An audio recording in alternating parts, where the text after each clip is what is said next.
కాకినాడ శ్రీరామ సమాజం ఆధ్వర్యంలో ఈ నెల 7వ తేదీ నుండి 15వ తేదీ వరకు 9 రోజుల పాటు నిర్వహించిన 130వ గణపతి సంగీత హరికథ మహోత్సవాలు ఘనంగా ముగిశాయి. కాకినాడ సినిమా రోడ్లో గల సూర్యకళ మందిరంలో గణపతి సంగీత హరికథ మహోత్సవాల ఆఖరి రోజు కార్యక్రమాల్లో హైదరాబాద్కు చెందిన శాంకరి నాట్యస్థల్ వారిచే ఇతడే పరబ్రహ్మము నృత్య రూపకం జరిగింది.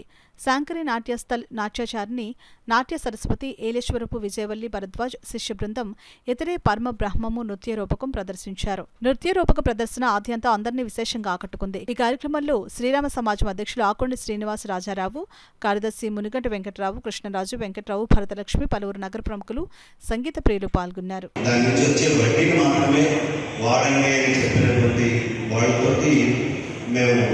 అంగీకరించాము.